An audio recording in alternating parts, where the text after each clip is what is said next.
The rock hit her square in the back. Clara did not stop walking. Another one came, then another, and the women standing outside the village market laughed as if watching something amusing.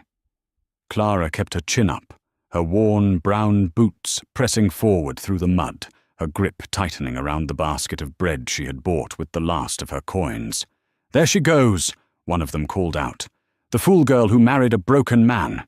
A blind one at that," another shrieked. "No title, no land, no eyes to even see her ugly face." The laughter rolled through the street like thunder. Clara felt each word the way you feel a slap, sharp and hot and humiliating. But she didn't cry. She had made her choice 3 months ago, on a cold morning, when no other man in the village would take her, when her father's debts had swallowed everything, and when a quiet stranger with a white walking cane had stood before a vicar and said, "I will." She had not married him for love. She had married him to survive.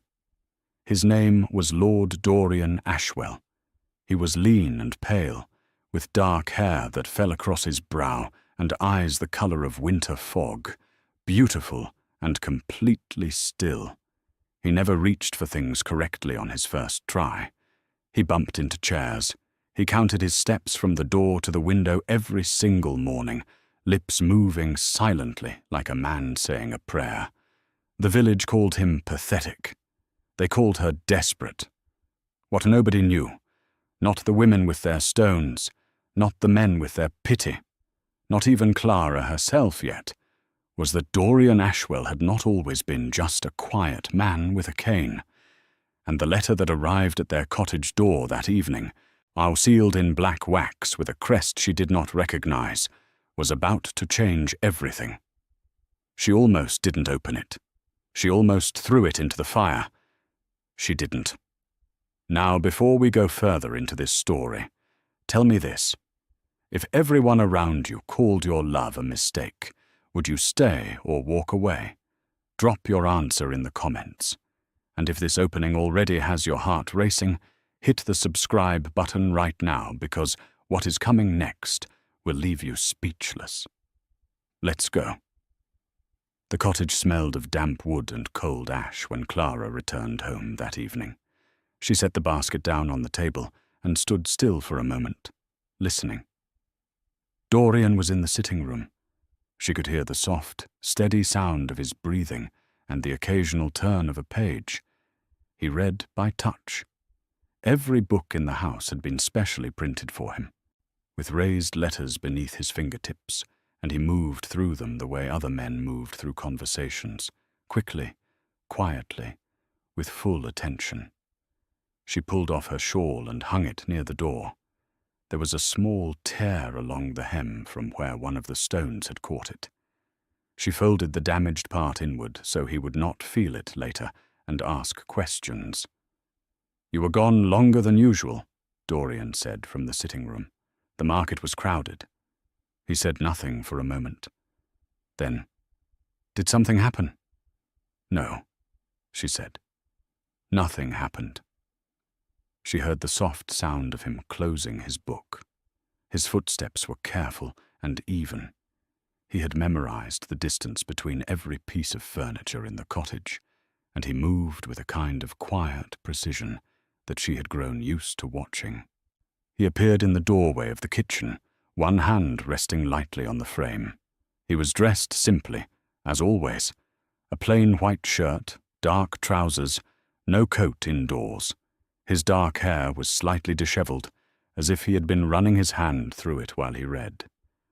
His fog-colored eyes were aimed just slightly past her left shoulder. "Your voice is different," he said. "I am tired," she told him. He accepted that.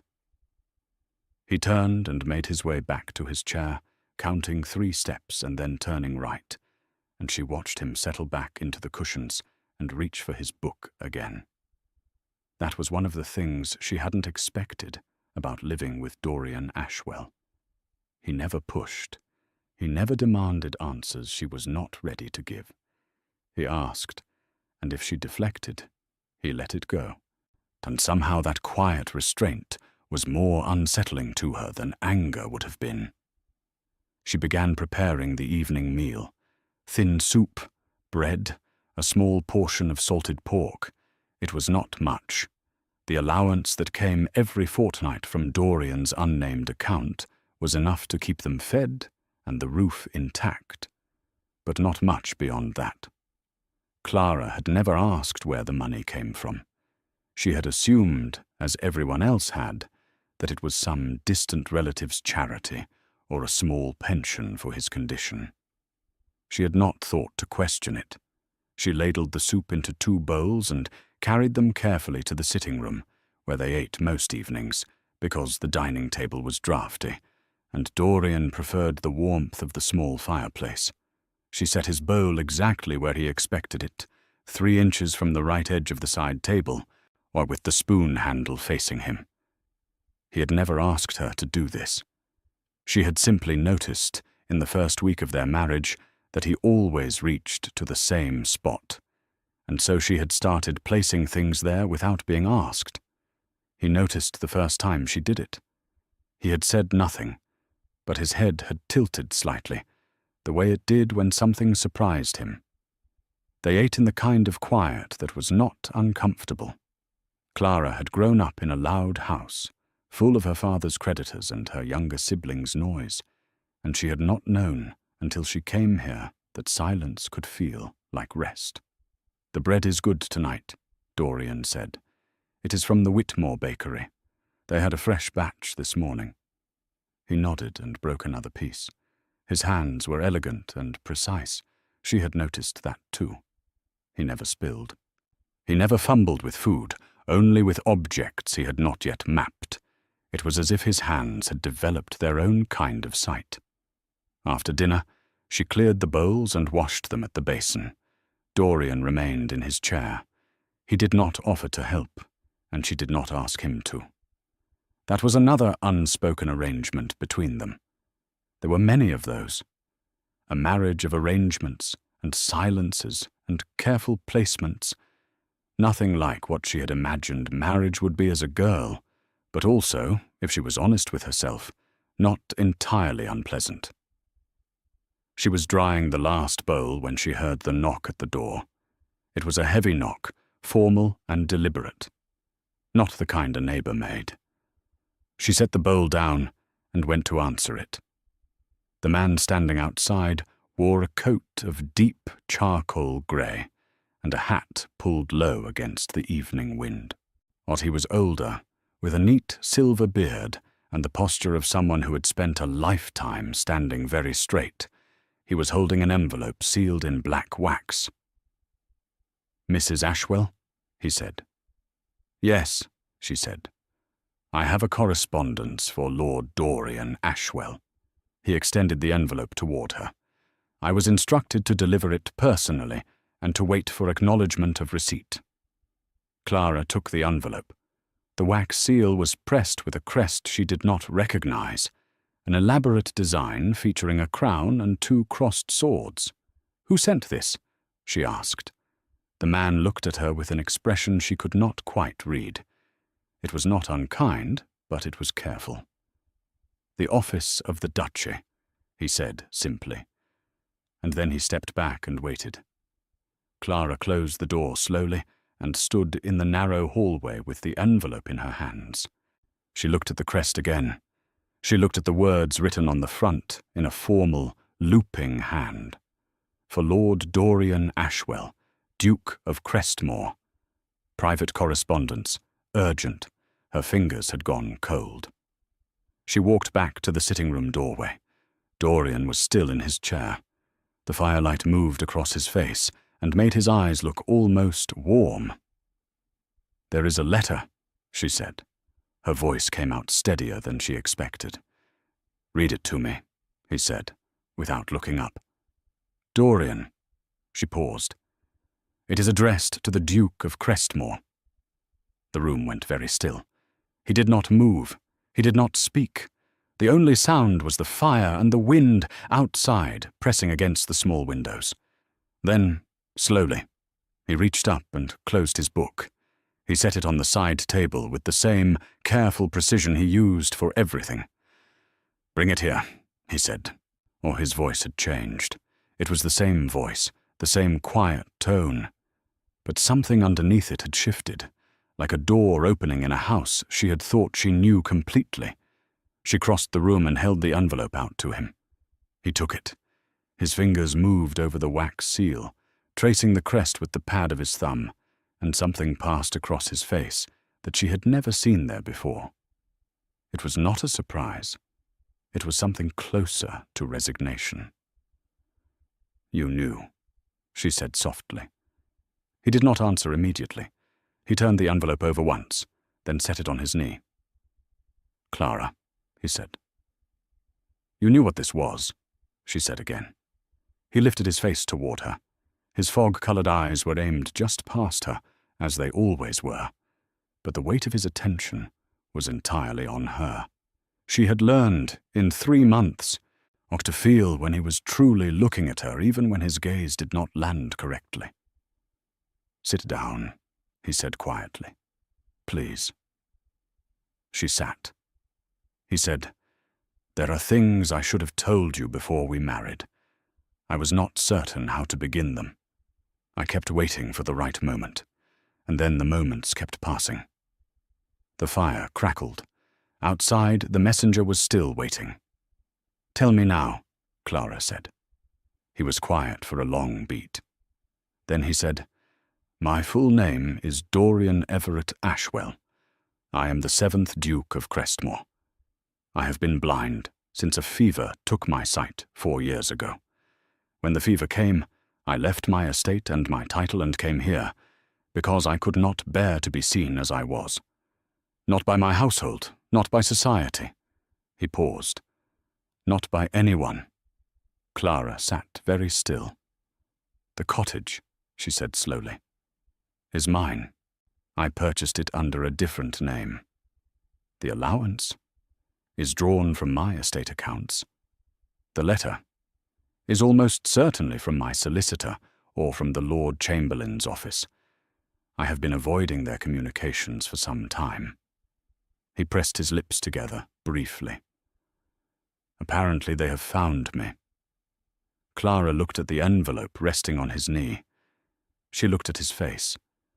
She thought about the women in the market with their stones and their laughter and their pity.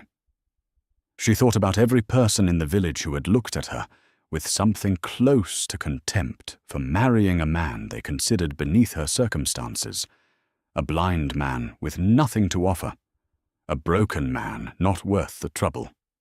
She thought about how none of them had ever known. She thought about how she had not known either. "Why me?"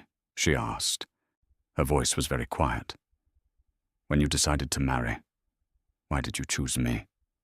He was silent for a moment. "You were honest," he said at last. "When your father approached me about the arrangement, I spoke with you alone first. Do you remember?" She remembered. A winter afternoon, a cold parlour, a man with a white cane sitting very straight across from her and asking her what she wanted from a marriage. She had been so frightened and so exhausted that she had simply told the truth. "Stability," she had said. "Quiet. A chance to breathe." "You did not try to charm me," he said. "You did not pretend to feel things you did not feel. You were practical and clear, and you treated me as if I were a man having a conversation, not an object of pity." He paused. "That was rarer than you might imagine." Clara looked at her hands in her lap. "I am angry," she said carefully. "I want you to know that I am angry. Not loudly, but genuinely." "I know," he said. "You have every right to be." "I married a blind man in a cottage," she said, "and you let an entire village believe that was all there was to the story." "Yes," he said simply. "That is going to change," she said. He turned the envelope over in his hands. "I suspect," he said quietly, "that it already has." The messenger was paid and dismissed. Dorian did not open the letter that night. He set it on the mantelpiece and said he would deal with it in the morning, and Clara, who had spent the rest of the evening moving through the cottage with the careful stillness of someone trying not to crack, did not press him. She lay awake long after the candle went out. The ceiling of their small bedroom was low and slightly uneven, and she had memorized its shadows in the months since their marriage. She stared at it now and let her thoughts move without stopping them. A duke. The 7th Duke of Crestmoor. She had heard of Crestmoor. Everyone had. It was one of the oldest duchies in England, a name that appeared in history books and society columns, and the kind of conversations that happened in drawing rooms she had never been invited into. She had been cooking soup for a duke. She had been folding Duke's shirts and placing his spoon 3 inches from the right edge of a side table and lying beside him in a narrow cottage bed every night without knowing. Dorian was asleep beside her, or perhaps he was awake too. She could not always tell, because he was quiet in sleep and quiet in waking.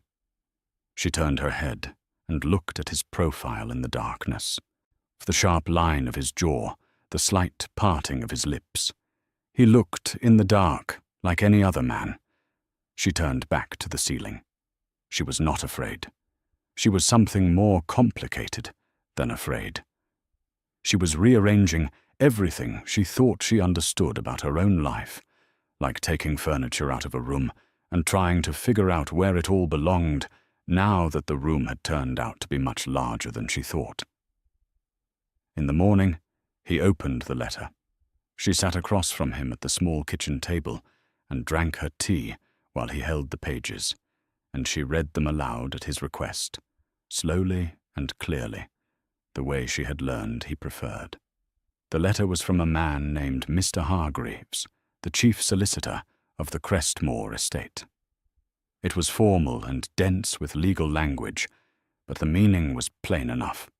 The estate had urgent matters.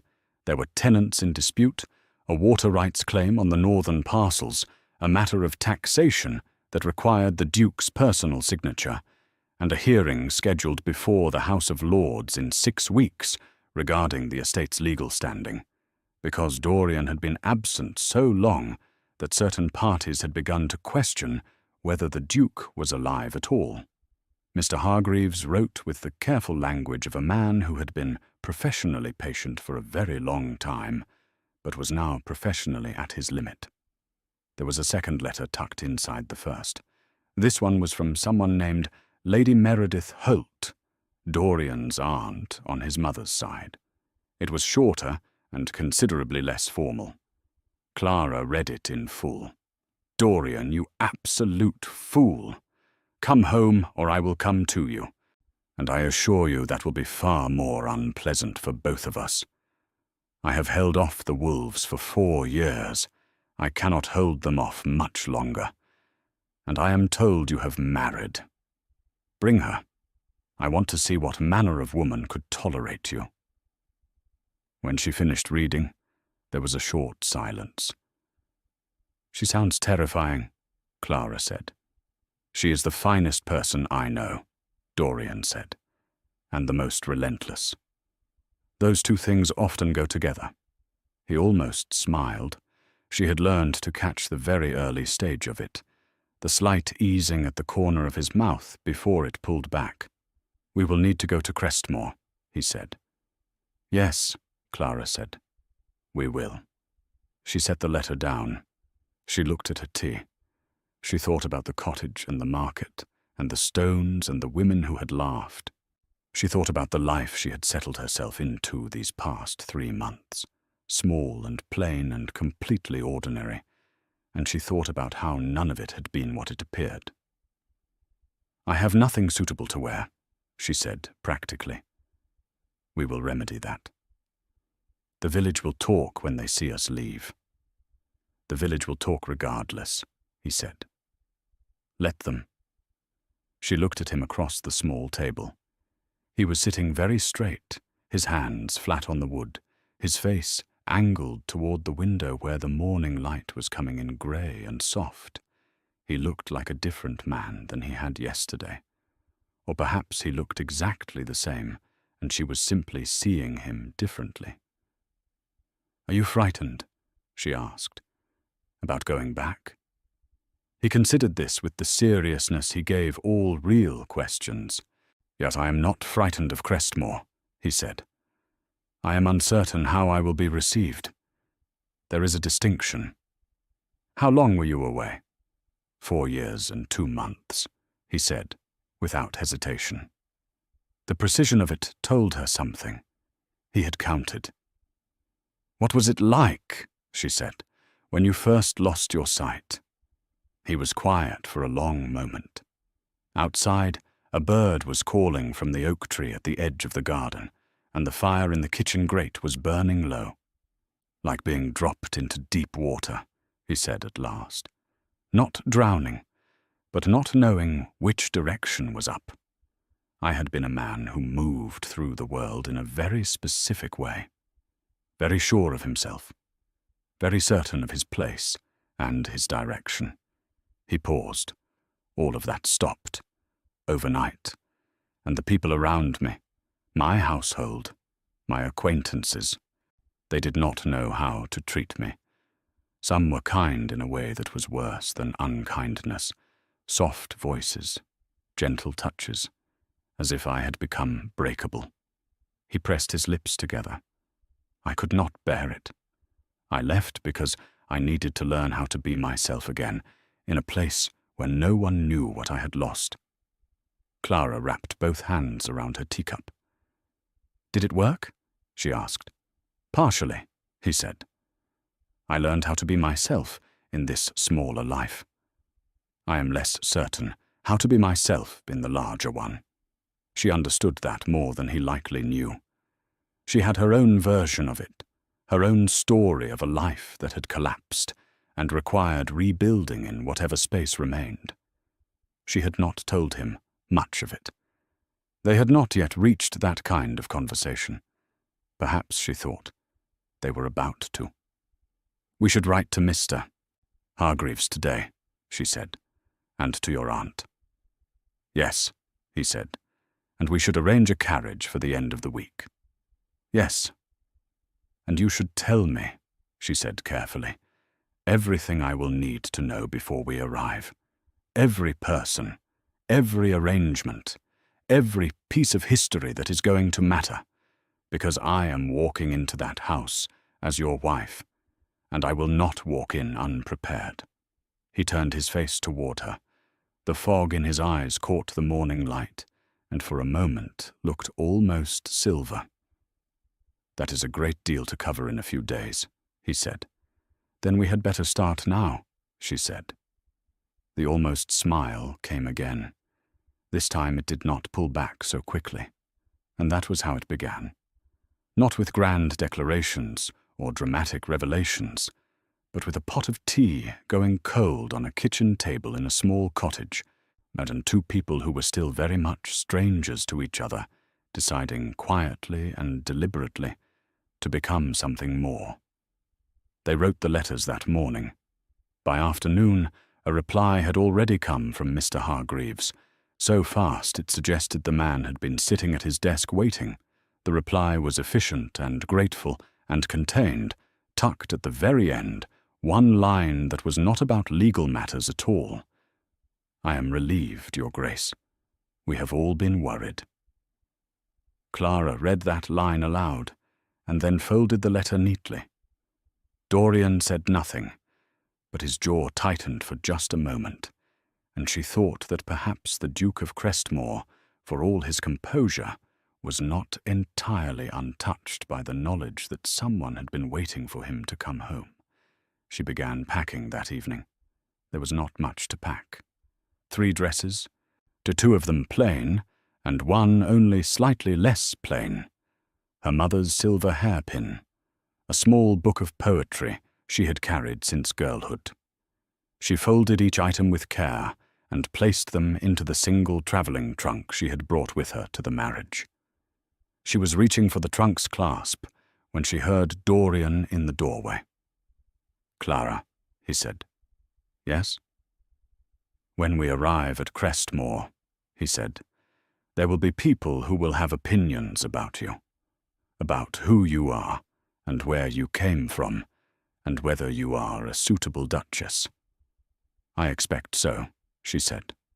"I want you to know," he said carefully, "that their opinions are not relevant to me." She straightened and looked at him. He was standing very still in the doorway, one hand on the frame. "I have been in this village for 4 years," she said. "I have some experience with other people's opinions about me." "Yes," he said. "I know." "I have survived all of them so far," she said. "Yes," he said again. And then, quietly, "I know that too." She turned back to the trunk. The silver hairpin caught the candlelight and glimmered briefly. "Get some rest," she told him. "We have a great deal ahead of us." He stayed in the doorway a moment longer. Then he turned and counted his steps back to his chair, and she heard him settle. And then the cottage went quiet again. But it was a different kind of quiet now, charged with something, full of something that had not been there before. Tomorrow they will leave for Crestmore, and nothing, for either of them, would ever be small and plain and ordinary again. The carriage that arrived at the cottage on Friday morning was not the kind of carriage that belonged on a village road. It was large and black, with polished brass fittings and a coat of arms painted on the door in deep gold. 4 horses, 2 footmen, a driver in formal livery who descended from his seat and bowed low the moment Clara opened the cottage door.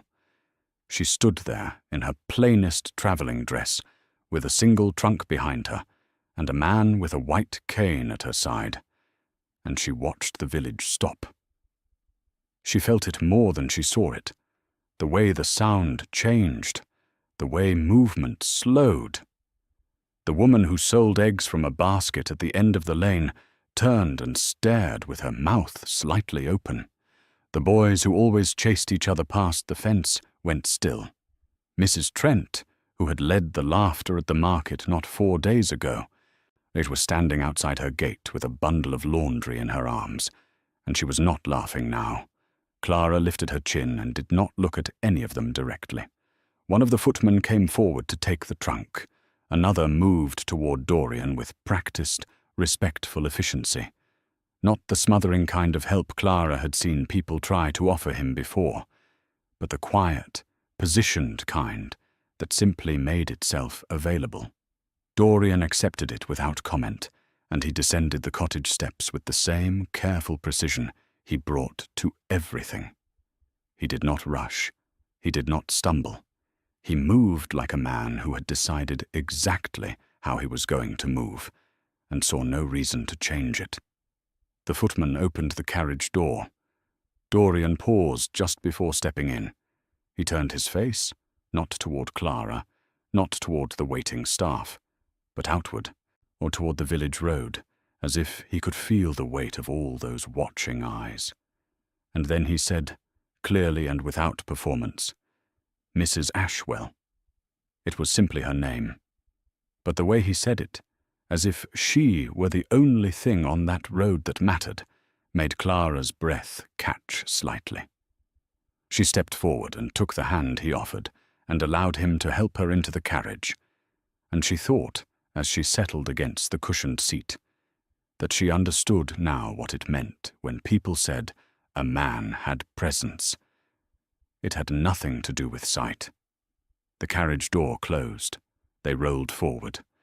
Clara looked once through the small window at the village falling away behind them, at the faces watching them go, and she felt something inside her loosen that had been tight for a very long time. Dorian sat across from her. His cane rested against his knee. His hands were still. "They were watching," she said. "I know," he said. Mrs. Trent looked as if she had swallowed something uncomfortable. "Good," he said simply. Clara felt the first real smile of the week move across her face.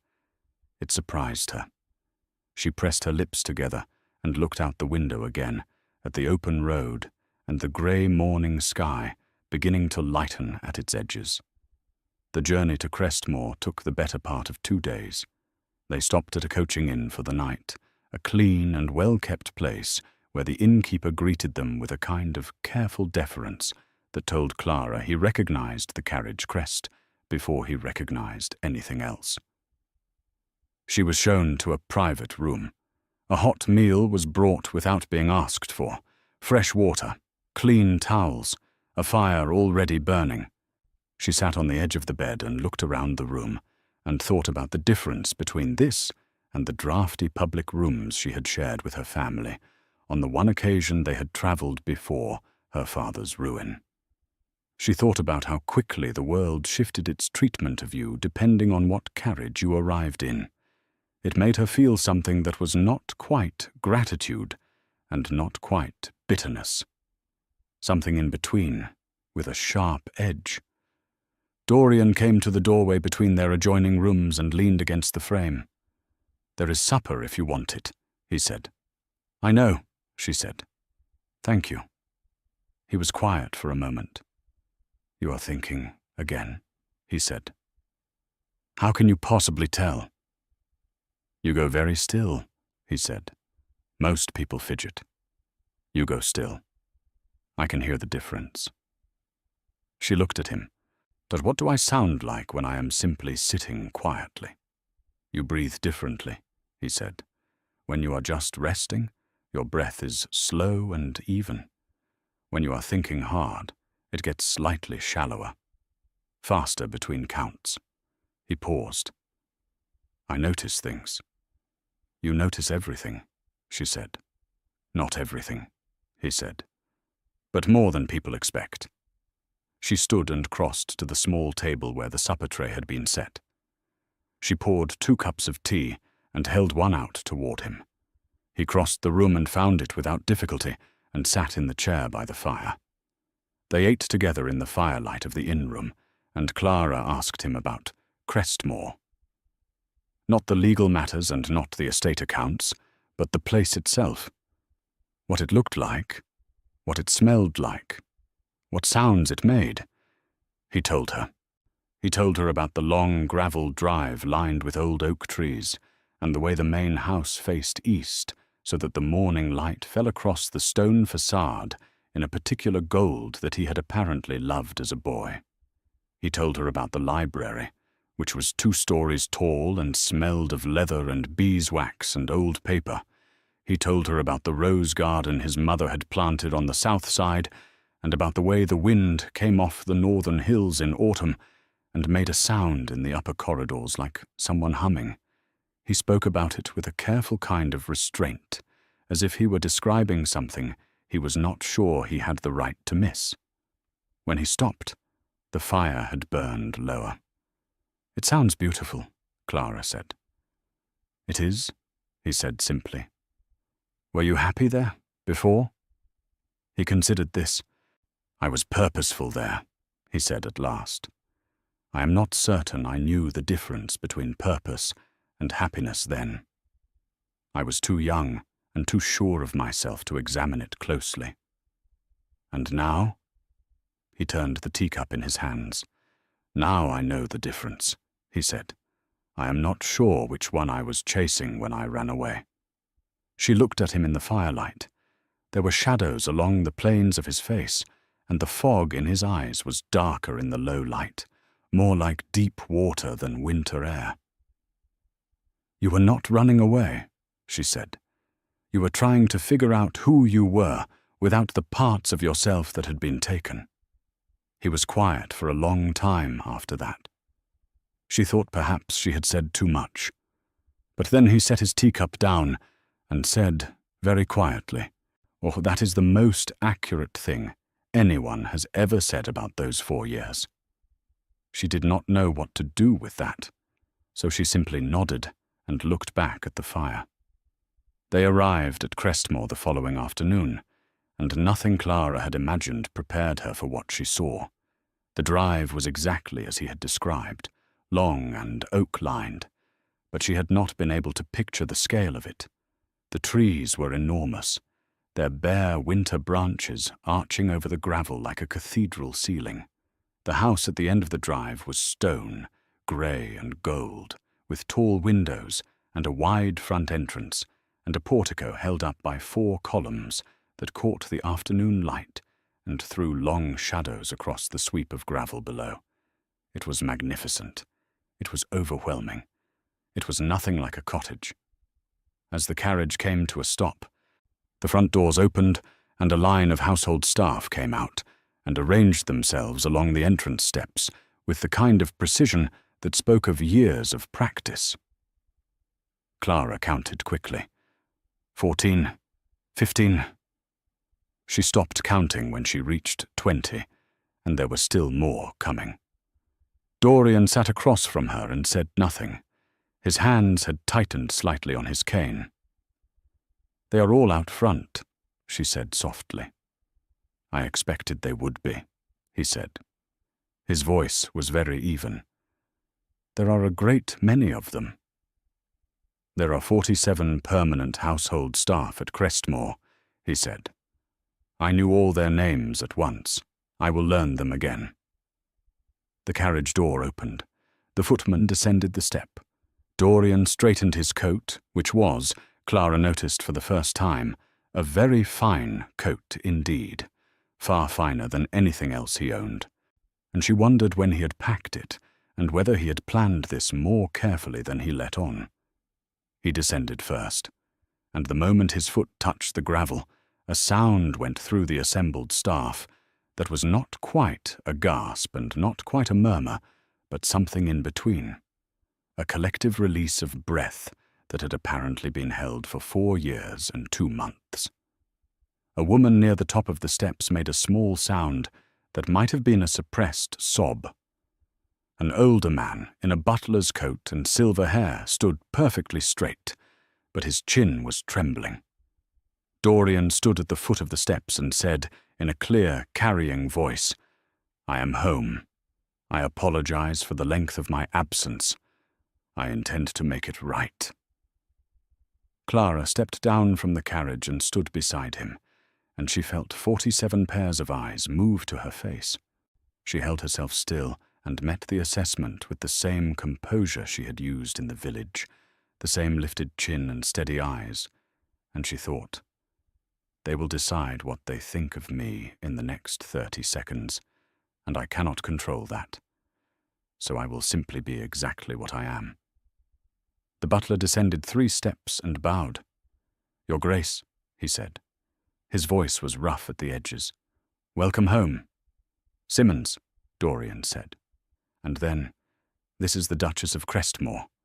My wife, Clara." The words landed on the gravel drive, and on the stone steps, and on the assembled faces, and on Clara's own chest, like something solid and real. The Duchess of Crestmore. She had not heard the title spoken aloud before. It sounded, she thought, like a mistake that the world had not yet caught up to. But Simmons bowed to her, deep and proper, and then every member of staff followed, and Clara stood in the pale winter light at the foot of those wide stone steps, and felt the ground shift beneath her in a way that had nothing to do with movement. Inside, the house was warm and smelled of beeswax and old stone, and something faintly floral, a ghost of summer caught in the curtains. Clara walked through the entrance hall with her hands loose at her sides, and her eyes moving everywhere, cataloguing, adjusting, trying to absorb the scale of it without showing on her face how much it was doing to her. The ceilings were high, the floors were dark, polished wood. The staircase in the center of the hall rose in a wide, sweeping curve to the upper floors. Paintings lined the walls, portraits mostly. Generations of Ashwells looking down from their gilded frames, with expressions ranging from stern to merely serious. She found herself searching the painted faces for something of Dorian in them, and finding it. The jaw, the brow, the particular set of the shoulders that suggested authority worn so long it had become posture. A woman appeared at the top of the staircase and came down it fast, not running but moving with the kind of urgency that made running unnecessary. She was perhaps 60, with silver hair pinned severely and sharp grey eyes that missed nothing. She was wearing dark green, and she had the posture of someone who had spent a lifetime refusing to apologize for taking up space. This, Clara knew without being told, was Lady Meredith Holt. She came straight to Dorian and took his face in both her hands and looked at him for a long moment without speaking. He bore this with patience. Then she released him and said, "You look thin." "You look exactly the same," he said. "That is because I have spent 4 years holding your estate together, which is apparently excellent for the complexion." She turned to Clara, and the grey eyes moved over her with the speed and efficiency of an assessment conducted by someone who had been assessing people for 6 decades. "You must be Clara." "I am," Clara said. "You are younger than I expected," Lady Meredith said, "and steadier. I like steady." She extended her hand. "I am Meredith. I am the person who kept the wolves from the door while this fool hid in a cottage. We shall be allies. I have already decided." Clara took her hand. "I had hoped for allies," she said. Meredith smiled. It was sharp and warm at once. "Good girl," she said.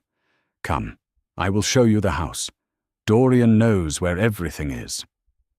The house revealed itself to Clara over the course of that first evening, like a book being opened slowly, one chapter at a time. Meredith walked her through every room on the main floor, talking constantly in the efficient, unsentimental way of someone delivering a briefing rather than a tour. "Here is the formal drawing room. It is used for receiving important guests, and you should always seat the most dangerous person closest to the fire, because warmth makes people less guarded. Here is the music room, largely unused since Dorian's mother died, but kept in good order. Here is the study where you will find Mr. To Hargreaves waiting tomorrow morning at 8 sharp, because the man doesn't understand the concept of giving people a day to settle." Clara listened and looked and stored everything she was given. The dining room was long enough to seat 30 and had a chandelier that caught even the faint evening light and split it into 100 pieces across the ceiling. The library was exactly as Dorian had described, 2 stories, leather and beeswax and paper, with a rolling ladder on brass rails and tall windows that looked out over the frost-hardened rose garden. Clara stood in the library doorway and breathed it in. "This is the room you will love most," Meredith said from behind her. "How can you tell?" "You are the first person who has stood in that doorway and forgotten to speak," Meredith said. "That is the sign." Dorian appeared at the other end of the library. He had been there before them, she realized, had come by some other route, while Meredith walked her through the house, and he was standing between 2 shelves with one hand resting on the spine of a book, his face turned toward the tall windows and the last grey light outside. He looked at home in a way he had never looked in the cottage, more settled, more entirely himself, as if the cottage had been a coat he had borrowed, and this was the one made for him. He also looked, she thought, very alone. She crossed the library and stood near him, not so close as to crowd him, but close enough that he would know she was there. "You found the library first," she said. "I always found the library first," he said, "even as a child." She looked at the shelves around them, the thousands of spines running in dark rows all the way up to the high ceiling. "Can you still read them?" she asked. "These ones, I mean. Not the raised letter books." "No," he said simply. "But I know where most of them are. I could walk to almost any shelf in this room and tell you what is there." "Then they are still yours," she said. He was quiet for a moment. That is a generous way to see it. It is an accurate way to see it, she said. Meredith had tactfully disappeared. Clara was not surprised. The woman had the instincts of someone who understood when a room needed emptying. I want to ask you something, Clara said, and I want you to answer honestly. I will try, he said. When you came to my father and offered the arrangement, she said, was it because you wanted a wife? Or because you wanted a specific kind of arrangement? Someone who would ask nothing of you and expect nothing in return? He turned away from the window and faced her, or faced the direction she was standing in, his expression more open than she had yet seen it. I wanted someone who would not treat me as a tragedy, he said. Your father had spoken of you as practical and quiet and undemanding. I thought that would be sufficient. And now? She said. Now, he said. I think I underestimated what sufficient meant. She waited. I did not expect to find you interesting, he said. I did not expect to find myself wanting to know what you were thinking at every moment. I did not expect to feel the absence of you as something distinct when you are not in the room. He paused. I did not expect any of it. I was not prepared for it. The chandelier above them was unlit, and the last of the evening light was fading through the tall windows, and the library was all shadows, and the smell of old books and two people standing in the quiet of a room full of words, unable quite to find the right ones. That is a very complicated way to tell someone you find them tolerable, Clara said finally. The almost smile came. It is a very complicated thing to feel, he said. She looked at him for a long moment. Then she said, I find you interesting, too, in case that was unclear. It was not entirely unclear, he said, but it is good to hear. They stood there for another moment, the library settling around them, and then Clara said, We should go to dinner. Meredith will have opinions about lateness. Meredith has opinions about everything, Dorian said. It is one of her finest qualities. They went to dinner. The dining room that evening had been set simply, just 3 places at one end of the long table, a small mercy Clara was silently grateful for.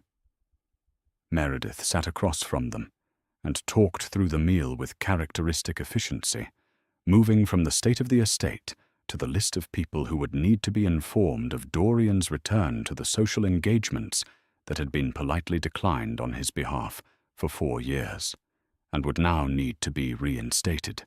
There was, apparently, an autumn gathering at Harrowfield, the estate of a Lord Devlin, that was considered the social event of the season, and that Dorian's absence from had been noted with increasing pointedness each year.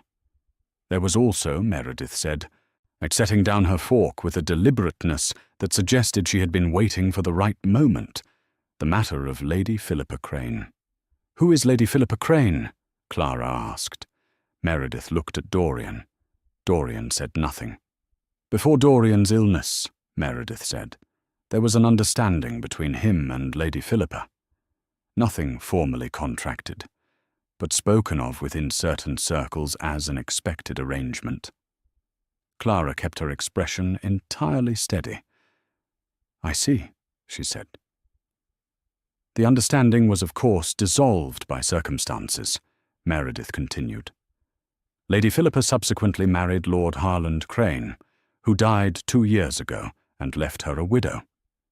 She is currently in possession of considerable influence within the same social circles Crestmore operates in, and she will absolutely make herself known to you at the earliest opportunity, and I want you to be prepared for that.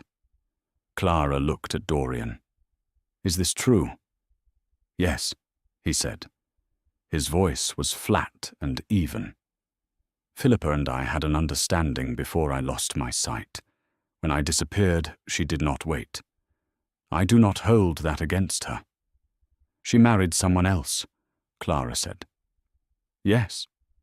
And now she is a widow. Yes. and she is socially powerful. Yes. Clara picked up her fork and cut a piece of meat with calm precision. How much does she want you back? There was a short silence. That, Meredith said, with something close to delight, is exactly the right question. Dorian's jaw tightened slightly. I cannot speak to what Philippa wants.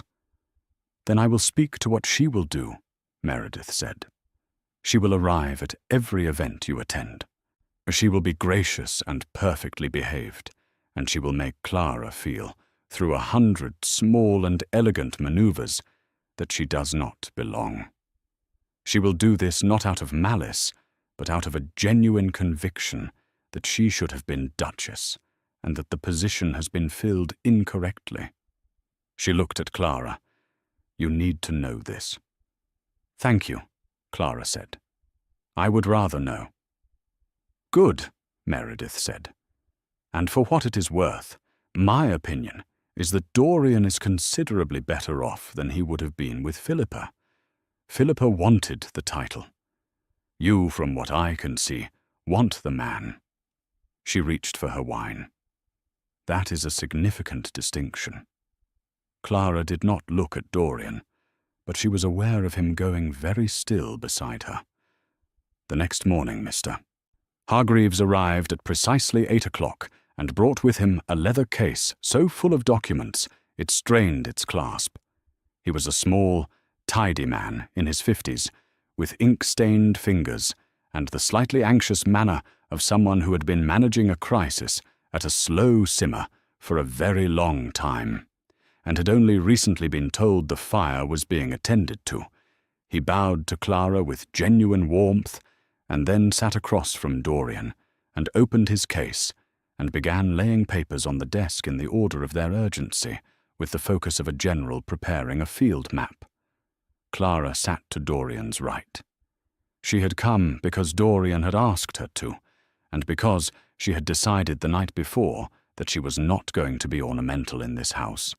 Or she had spent the better part of her life managing difficult situations with limited resources, and she was not going to sit in a drawing room embroidering while other people decided the shape of her future. She listened to everything. She asked questions when she did not understand something, precise and direct questions that made Mr. Hargreaves blink the first time, and then nod with increasing approval as the morning went on. Dorian answered what he knew, and referred to Hargreaves what he did not, and the three of them moved through the stack of papers with a shared focus that began to feel, by mid-morning, almost like a rhythm. The water rights matter was complicated, but not insurmountable. The taxation issue required signatures and a written statement. The House of Lords hearing was the most pressing, but as it was scheduled in 5 weeks and required Dorian to appear in person and present himself before the chamber as living proof that the Duchy of Crestmore was not in want of its duke. I will need to be visible, Dorian said, when Hargreaves had finished summarizing, not just at the Lords, in society. Yes, Your Grace, Hargreaves said. It would be beneficial. Then we will be visible, Dorian said. He turned his face toward Clara. If you are willing. She looked at the stack of papers on the desk. She thought about the house around her, the 47 staff and the 2-story library, and the chandelier that split light into 100 pieces. She thought about the village, and the stones, and the laughter, and how small and wrong it had all been. I am willing, she said. Hargreaves left at noon with his leather case refastened, and a look of profound relief on his ink-stained face. Meredith appeared in the study doorway almost immediately after, as if she had been waiting outside. There is a morning call from a neighbour, she said. A Sir Edmund Fairfax and his wife, Lady Ruth Fairfax. They have an estate 3 miles north, and they are among the most significant families in the county. They would like to pay their respects to the returned Duke and the new Duchess. Clara stood and smoothed her dress. It was a slightly less plain one, "Is there anything I should know about them?" she said. "Edmund Fairfax is decent and forthright, and will be perfectly welcoming," Meredith said. "Ruth Fairfax is equally decent, but considerably more curious, and she knows everyone within 20 miles and everything about them. She will be the one who shapes the local narrative about you." "Then I had better make a good impression," Clara said. "You had better make an honest one," Meredith corrected. "Ruth can smell performance from a considerable distance. Just be what you are." "And what am I?" Clara said, not with self-doubt, but with genuine curiosity about how Meredith would answer. Meredith looked at her for a moment. "You are a woman who married a man nobody wanted and treated him as if he were worth wanting," she said. "In this county, that will count for more than any title." Clara smoothed her dress once more. She squared her shoulders. "Show them in," she said. Sir Edmund Fairfax was exactly as Meredith had described, broad-shouldered and plain-spoken, with a handshake that communicated goodwill without performance, and eyes that looked at Dorian with something simple and uncomplicated. Relief, perhaps, or the particular warmth of a man who had genuinely missed someone. Lady Ruth Fairfax was something else, entirely. She was small and neatly dressed, with quick brown eyes that moved through a room the way a seamstress moved through fabric, finding every thread worth noting. She greeted Dorian with warmth, and then turned to Clara and assessed her in the space of a single breath. "So you are the one," she said. "I am," Clara said. "The village has been talking," Ruth said pleasantly. "They say you left in a carriage with a ducal crest, and that Mrs. Trent nearly dropped her laundry." "I would not know about Mrs. Trent's laundry," Clara said. Ruth smiled. It was a genuine smile, quick and warm. "I like you already," she said, and moved into the drawing room as if she had been visiting for years.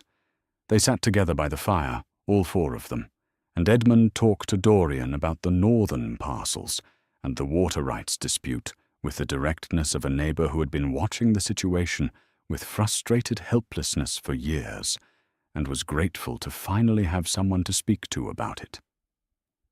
Dorian listened and asked questions that were precise and well-informed, and Clara watched Edmund's expression shift from polite welcome to genuine engagement, as he realized the Duke across from him was not a man diminished by his absence or his blindness, but a man who had simply been elsewhere, and was now entirely present. Ruth, beside Clara, was conducting her own quieter conversation, or she asked about the cottage with the curiosity of someone gathering facts rather than gossip. She asked how long they had been married, and where Clara had grown up, and whether she found the house overwhelming. Each question was direct enough to be honest, and warm enough not to feel like an interrogation. Clara answered straightforwardly, and watched Ruth receive each answer with a small, satisfied nod, as if pieces were being fitted into a picture she was constructing. "You have managed something rather extraordinary," Ruth said eventually, dropping her voice slightly below the level of the men's conversation. "I have done nothing extraordinary," Clara said. "I married a man and kept his house." "You married a man no one would have and treated him with dignity," Ruth said. "And now you are sitting in this drawing room as Duchess of Crestmore, looking entirely as though you belong here, which you do, and that is not nothing, my dear. That is a great deal." Clara looked at her hands for a moment. The village did not see it that way. "The village," Ruth said crisply, "is not here." She reached out and briefly touched Clara's hand. "I am. And I intend to make sure that the county understands exactly what sort of woman the new Duchess is." The visit lasted 2 hours. When the Fairfaxes departed, Edmund shook Dorian's hand and said he would call again Thursday, and Ruth embraced Clara with the swift certainty of someone who had already decided on friendship and saw no reason to delay it. Clara stood at the top of the entrance steps and watched the Fairfax carriage roll back down the oak-lined drive and felt something loosen further in her chest. Dorian was beside her. "Well," he said. "She is going to tell everyone," Clara said. "Ruth Fairfax tells everyone everything," Dorian said. "The question is what she tells them." "She will tell them I belong here," Clara said. Dorian was quiet for a moment. "Do you?" he said. "Feel that you belong here?" She looked out at the drive, and the bare oaks, and the frost on the lawn, and the pale sky above the roof line of the house behind her. "I am beginning to," she said honestly. The days that followed moved fast, and with purpose. Mr. Hargreaves returned 3 times that week. Letters went out and letters came back. The study that had been dark for 4 years, filled with papers and activity, and the particular energy of a household finding its footing again. Dorian worked long hours at the desk with Clara beside him, reading documents aloud, summarizing where he needed summaries, asking questions that increasingly he did not need to answer alone because she had begun to understand the shape of the estate well enough to work through them with him. The staff moved through the house with a lightness that had not been there on the first day. Clara noticed it in small things. The way Simmons stood a degree less stiffly, the way the kitchen produced meals of increasing warmth and effort, the way the young housemaid who brought the morning tea had started leaving a small sprig of dried lavender beside Clara's cup, without explanation, just quietly, though every morning Meredith watched all of it with sharp grey eyes, and said nothing, which Clara had learned was Meredith's highest form of approval. On Thursday, Edmund Fairfax returned as promised, and brought with him a man Clara had not yet met. He was introduced as Mr. George Aldwyn, the local magistrate, a tall and amiable man in his 40s, who had apparently been attempting to resolve the water rights dispute for the better part of 2 years, and greeted Dorian's return with the open relief of someone being handed a problem they had never wanted in the first place, and finally being able to give it back. They spent the morning on the water rights. By noon, they had a framework that satisfied everyone, and Aldwyn left looking 10 years younger. Edmund stayed for lunch and brought Dorian up to date on every piece of county business that had accumulated in 4 years and 2 months, talking with the easy thoroughness of a man who had been saving up a conversation. Clara sat at the lunch table and listened, and added her own observations when they were relevant, and found, by the end of it, that she had a clearer picture of the county and its workings than most people acquired in years of residence. That evening, alone in the library after dinner, she allowed herself to sit very still and take stock. A week ago she had been in a cottage, buying bread with the last of her coins, walking home with torn hem and other people's laughter following her down a village road. Now she was in a 2-story library that smelled of leather and beeswax, or with 47 people in the house around her who called her "Your Grace" and meant it, and a husband across the hall who was more complicated and more interesting than anyone she had ever known. She was not yet certain what she felt for Dorian. She knew what she thought of him. She respected him. She found him genuinely fascinating. She felt, when he was in a room, a particular quality of attention that she didn't feel elsewhere, as if the room became more itself when he entered it. Whether that was the beginning of love or simply the beginning of deep regard, she could not yet say. But she knew it was something, and she knew it was growing. The letter from Lady Philippa Crane arrived on Friday. It was beautifully written, as Clara supposed anything from Lady Philippa would be, as on cream paper with a light floral scent, and a hand that managed to be both elegant and perfectly legible. It welcomed Dorian home with warmth that was carefully measured, not too much, not too little, and extended an invitation to both the Duke and Duchess of Crestmore to attend a small gathering at Crane House the following Saturday evening. Clara read it twice. She noted the warmth. She noted the measurement of it.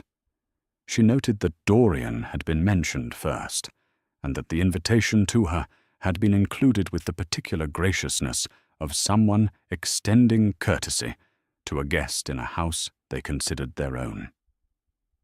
She set the letter on the desk. "It is from Lady Philippa Crane," she told Dorian.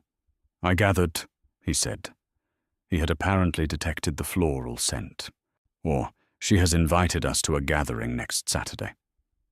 "Will you go?" he asked. The question surprised her slightly. "Will we go, you mean?" "I mean, will you go?" he said. "If you would rather not, I will decline." She looked at the letter on the desk. She thought about Meredith's words. 100 small and elegant manoeuvres. She thought about the village and the stones, and every moment she stood still and lifted her chin and went forward anyway. "We will go," she said. The week before the gathering at Crane House was not wasted. Ruth Fairfax arrived on Monday with 2 women Clara had not yet met, both wives of significant local families, both friends of Ruth's, and therefore already inclined toward Clara before the introduction was made. They were Mrs. Annette Hollis, whose husband owned the largest mill in the county, and Mrs. Diana Westcott, whose family had a small estate to the east, and whose eldest daughter had recently been launched into society with considerable success. They took tea in the drawing-room and talked for 3 hours, and by the end of it, Clara knew the social landscape of the county in a way that no amount of reading could have provided. She knew who was allied with whom, and who had history with whom, and which families were rising, and which were navigating quiet difficulties. She also knew, from the careful way all 3 women spoke about Lady Philippa, that Philippa was respected and formidable and not unkind, but that she had a talent for making other women feel slightly insufficient, and that this talent was most precisely aimed at women who occupied positions she had once considered her own. Yet Clara thanked them for the visit and meant it completely. On Wednesday, Meredith took her to the dressmaker in the market town, 12 miles from Crestmore. This was not a discussion. Meredith simply appeared at Clara's bedroom door after breakfast and said, "We are going to Marsden. Bring your measurements if you have them. If not, Mrs. Holly will take them." The dressmaker, Mrs. Holly, was a small, fierce woman who greeted Meredith like an old adversary and Clara like a project she had been waiting for. She walked around Clara twice, with pins between her teeth and a measuring tape in her hands, and then declared, with the confidence of someone whose opinion was fact, but that Clara's colouring and her posture called for deep gold and ivory and forest green, and that anyone who had been dressing her in plain grey and brown had been doing the world a disservice. Clara stood very still while Mrs. Holly worked, and thought that having an opinion held about you by someone who intended to improve your situation was an entirely different thing from having an opinion held about you by someone who intended to diminish it. 3 dresses were commissioned, 1 for the gathering at Crane House, 2 for subsequent occasions. They would be ready by Friday. On the carriage ride back, Meredith sat across from Clara and looked out the window and said, without preamble, "He is different with you." "Different how?" Clara said. "He laughs more," Meredith said. "Not loudly. You would not always call it laughing. But there is something in him now that was not there before, a kind of ease. He was always capable and serious and just, but he was never easy." She paused. "He is easy with you?" Clara looked out the window at the passing winter fields. "I did not know him before," she said. "No," Meredith said. "Perhaps that is part of it." The evening of the gathering at Crane House came with a sky full of cold stars and frost on the gravel drive, and the particular sharp clarity of winter air that made everything feel more defined than usual. Clara stood before the mirror in her dressing room and looked at the woman looking back at her. The dress from Mrs. Holly was deep gold, fitted closely at the bodice and falling in clean lines that made her look, she thought, exactly like herself. Only more so. Her mother's silver hairpin was in her hair. Her hands were steady. She heard Dorian in the adjoining room, moving with his quiet precision, the slight sound of his valet, Thomas, who had been in Dorian's service since before the illness, and who spoke to him in a calm, efficient shorthand that suggested years of understanding. She knocked on the adjoining door. "Come in," Dorian said. She opened the door. He was dressed completely, standing near the window in a dark coat with a white cravat, tied with geometric accuracy by Thomas, who was gathering things from the dresser with the ease of long practice. Dorian's cane was in his hand. He looked, she thought, exactly like a duke. Not because of the coat or the cravat, but because of the way he stood, as if the room adjusted to him rather than the other way around. "Thomas," Dorian said, "how does the Duchess look?" Thomas, who was perhaps 50 and had the contained expression of a man who measured his words carefully, glanced at Clara and said simply, "Remarkable, Your Grace." Dorian turned his face toward her with a slight smile. "Then we are ready," he said. The carriage covered the distance to Crane House in 30 minutes. Dorian was quiet for most of it, not the withdrawn quiet of someone retreating, but the focused quiet of someone preparing. Clara sat across from him and let him have it. She understood, by now, the difference between his silences. Crane House was smaller than Crestmore, but decorated with a precision that announced taste and wealth without hesitation. Light poured from every window. Carriages lined the approach. Clara could hear music and voices from inside as they descended the steps. The entrance hall was full, where 20 or 30 people moved between the rooms, the particular arrangement of a gathering that was intimate enough to feel exclusive and well-attended enough to feel significant. Clara registered faces and postures, and the way conversation paused and then resumed as she and Dorian entered. They were announced. His Grace, the Duke of Crestmore, and Her Grace, the Duchess of Crestmore. The pause that followed the announcement was brief but absolute. Clara felt it like a held breath. Then conversation resumed, and people began to turn toward them, and the evening began. Edmund and Ruth Fairfax were there and came forward immediately, which Clara was grateful for. Mrs. Hollis and Mrs. Westcott were there too, and both smiled at Clara with the warmth of women who had already made their decision. Lord Devlin, their host's associate and the owner of Harrowfield, introduced himself and shook Dorian's hand with the direct manner of a man who had been watching a duchy operate without its duke and was simply glad to have the matter resolved. Clara moved through the room with Dorian at her side. She had expected to feel exposed. She felt instead a kind of clarity, as if the weeks in the cottage and the village and the stones had been, without her knowing it, preparation for exactly this. She spoke to people and listened to them and asked questions that showed she had been paying attention to the county and its concerns, and she watched the careful calculations happen behind people's eyes as they adjusted what they had expected to what was actually in front of them. She had not missed who was watching from across the room. Lady Philippa Crane was perhaps 35, with dark hair dressed elaborately, and a face that was not merely beautiful, but constructed in the way of someone who had learned early that appearance was a tool and had spent years perfecting its use.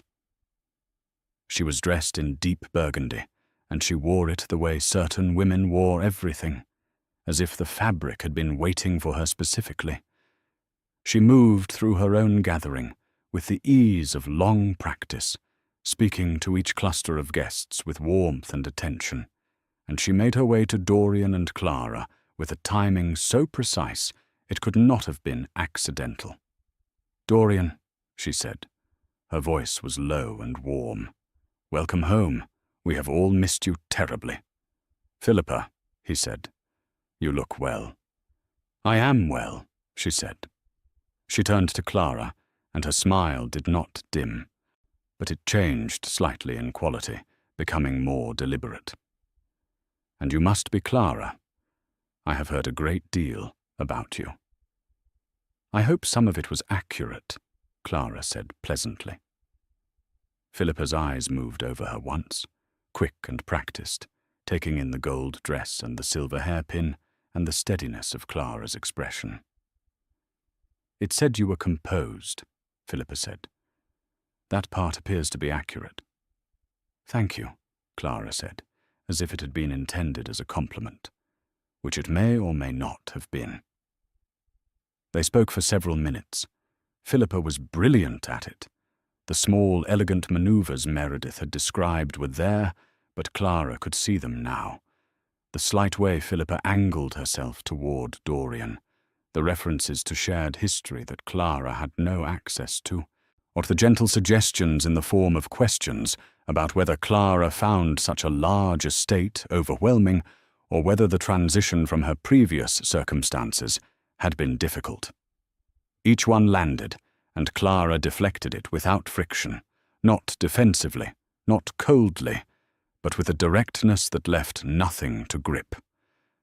At one point, Philippa said, with a lightness that was almost convincing, "You must find it all rather extraordinary. A cottage to Crestmore in the space of a week." Clara looked at her for a moment.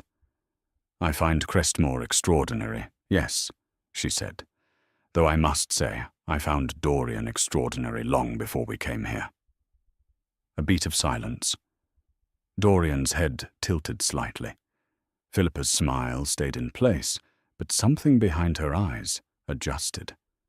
"How lovely," she said, and the words were gracious and entirely without warmth, and she moved away with the smooth efficiency of someone choosing her next position carefully. Clara turned back to the room. She felt Dorian's hand find hers, briefly, his fingers pressing once against her knuckles, and then releasing. She did not look at him. She did not need to. The evening wore on, and the gathering filled with conversation and music and the particular energy of a county that had been waiting for its duke to return and was now renegotiating its understanding of him, of Crestmore, of what the coming months would look like. Clara moved through it all. She spoke with a young woman named Miss Harriet Aldwyn, the magistrate's daughter, who was shy and serious and lit up entirely when Clara asked about the book she had under her arm, apparently brought as a defense mechanism against social gatherings she found exhausting. Or she spoke with a retired colonel named Briggs, who had known Dorian's father, and who talked about the previous duke with a gruff affection that told Clara something about the family Dorian had come from. She spoke with a vicar named Mr. Thorne, who had a warm manner and a genuine interest in the estate's plans for the tenant farms. And all the while she was aware of Dorian moving through his own conversations on the other side of the room, his cane a quiet presence, his voice carrying its particular even authority, people leaning toward him as he spoke in the way people lean toward a source of warmth. Near the end of the evening, she found herself standing with Ruth Fairfax at the edge of the room, looking out at the assembled gathering with the quiet satisfaction of two women who had watched something go well. "You handled Philippa beautifully," Ruth said. "I handled her honestly," Clara said. "Which is why it was beautiful," Ruth said. "Philippa is used to people matching her precision with their own. You simply told the truth. She had no counter for it." She sipped her wine. "Did you mean it?" What you said about finding him extraordinary before Crestmore." Clara watched Dorian across the room, standing with Edmund and Lord Devlin, his face animated in a way she had not often seen, engaged in something that was clearly a real discussion rather than a performance. "Yes," she said. "I meant it." "Then you are," Ruth said simply, "exactly what he needed. And I think, if you give it time, he will be what you need, too." Clara said nothing, but she did not look away from him. The carriage home was quiet in a different way than the carriage there, or a fuller quiet. The kind that comes after something has been accomplished rather than before. Dorian sat across from her with his head slightly back against the seat, his cane resting along the cushion beside him, his coat open now, the formality of the evening releasing from him in small degrees. "You were magnificent," he said, into the dark. "I was myself," she said. "Yes," he said. "That is what I said." She looked at him for a long moment. "Dorian." "Yes." "What did you feel tonight, in that room, with all of them?" He was quiet. The carriage moved through the dark country road, lantern light swaying gently. "I felt," he said slowly, "that I was no longer standing outside of my own life, looking for a way back in." He paused. "I felt present, in a way I have not been in a very long time." "Good," she said softly. "And I felt," he continued, "that the woman beside me was the reason for most of it." The carriage lantern swayed. Outside, the frost-covered fields ran past in the dark, and the stars were very clear, and the road home to Crestmore was straight and smooth. Clara looked at her hands in her lap. She thought about everything that had brought her here. "Dorian," she said. "Yes?" "I think I am falling in love with you," she said. "I wanted you to know, in case it was unclear." The carriage moved on through the dark, and then Dorian said, very quietly, "It was not entirely unclear." A pause. "But it is very good to hear." She laughed, softly, genuinely, the kind of laugh that comes from warmth rather than performance. And he smiled, fully this time, not the almost smile she had been catching the edges of for months, but a real one. I unheld and unguarded, and it changed his face completely. They arrived at Crestmore to find the house lit from within, warm light in the entrance hall, and the library windows, and the upper corridors. Simmons opened the door and bowed them in, and the house received them the way a house receives people who belong in it. That night, standing in the library with a single lamp burning low and the frost pressing at the tall windows, Dorian reached for her hand and found it correctly on the first try. Neither of them said anything about that. They did not need to. In the weeks that followed, the county remade its understanding of the Duke and Duchess of Crestmore with the thoroughness that counties bring to the revision of their opinions when the revision is clearly warranted.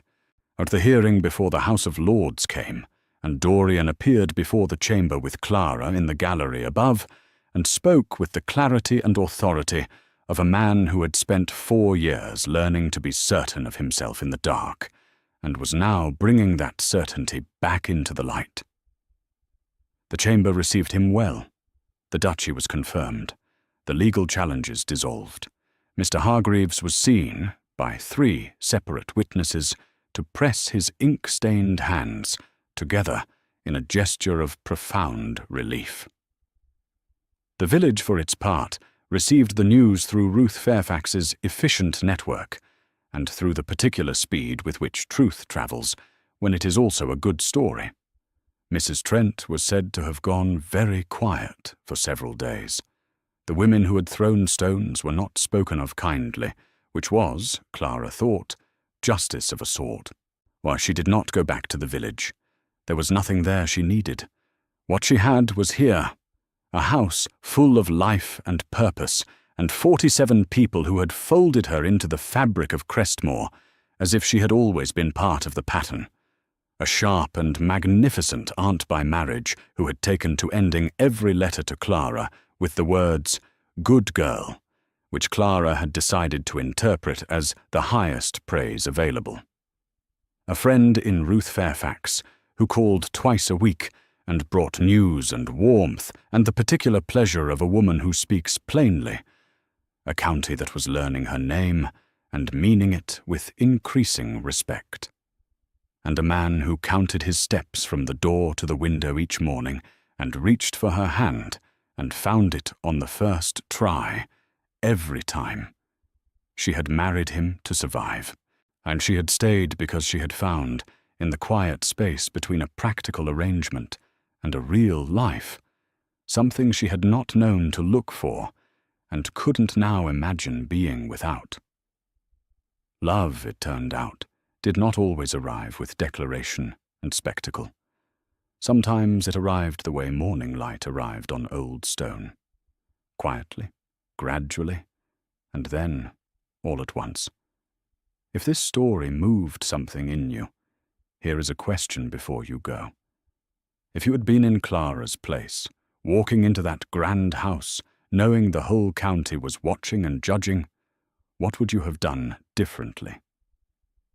Tell us in the comments. And if this story held your heart from the first stone thrown to the last hand held in a lamplit library, please hit the subscribe button right now, because there are many more stories like this one coming, and you do not want to miss a single one.